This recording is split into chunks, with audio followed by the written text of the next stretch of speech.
எனக்கு இன்னையோட எபிசோட் ரொம்ப பிடிச்சிருந்தது. உங்களுக்கு பிடிச்சிருந்தா கண்டிப்பா லைக் பண்ணி கமெண்ட் பண்ணுங்க. அடுத்த எபிசோட்ல என்ன ஆகுதுன்னு பார்க்கலாம். சாரதாக்கு காவேரி மேல சந்தேகம் அதிகம் ஆகுது. எப்படி இந்த விஜய் பையனுக்கு வீடு தெரிஞ்சிருச்சு? ஆட்டிட்டையும் கங்காட்டையும் சாரதா போயிட்டு இந்த காவேரி தான் இதெல்லாம் பண்ணியிருக்கான்னு தோணுது. ஒருவேளை இவ நம்மகிட்ட சத்தியம் பண்ணிட்டு அந்த விஜய் தம்பிட்ட பேசிட்டு இருக்காளோ? அங்க இருந்துட்டு காவேரி அப்படியெல்லாம் பண்ண மாட்டோமா, அப்பா மேலேயே சத்தியம் பண்ணிட்டான்னு கேட்டிருக்கா. பாட்டி இருந்துட்டு ஆமா சாரதா, நானும் இதை பத்தி தான் பேசணும்னு நினைச்சேன். அந்த தம்பி பண்ற சேட்டை தாங்க முடியல. பால் பாக்கெட் வேணும்னு வரா, சக்கரை வேணும்னு வரா, டீ தூள் வேணும்னு வரா, கடைசியில தீப்பெட்டி வேணும்னு வரா.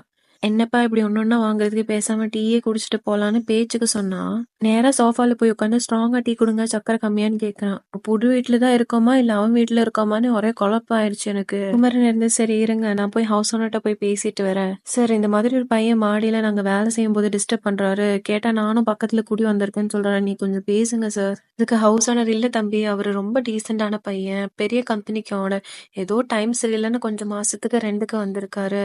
வேற வழியே இல்லாம குமரனும் சரிங்க சார் சொல்லிட்டு மேல வந்துடுறாரு. பாட்டி இருந்துட்டு என்னடா குமரா ஹவுஸ் ஓனர் சொன்னாரு, அவரு பெருசா ஒன்னும் இன்ட்ரெஸ்ட் எடுக்கல பாட்டின்னு சொல்லிட்டு குமரன் அமைதியா இருக்காரு. சாரதா இருந்துட்டு பேசாம நம்ம போலீஸ்க்கு போன் பண்ணி சொல்லிடலாம். போலீஸும் வந்துடுறாங்க. குமரன், கங்கா, சாரதா, நர்மதா, பாட்டி எல்லாரும் வெளியே வராங்க. வெளியே வந்து பார்த்தா போலீஸ் விஜய்கிட்ட சிரிச்சு பேசிட்டு இருக்காங்க. எல்லாரும் ஷாக் ஆயிட்டாங்க. என்னடா போலீஸ் ஜாலியா அந்த விஜய் தம்பிட்ட பேசிட்டு இருக்காங்கன்னு. போலீஸ் வந்து இவங்களை பார்த்து யார் உங்களுக்கு ப்ராப்ளம் கொடுக்குறவங்கன்னு கேக்குறாங்க. எல்லாரும் அவங்கவுங்க மூஞ்சி பார்த்து நிக்கிறாங்க, என்ன சொல்றதுன்னு தெரியாம. So, இதோட எபிசோட் முடிச்சிருக்காங்க. அடுத்த எபிசோட்ல என்ன ஆகுதுன்னு பொறுத்திருந்து பார்க்கலாம். உங்களோட கருத்துக்கள் always welcoming on the inbox.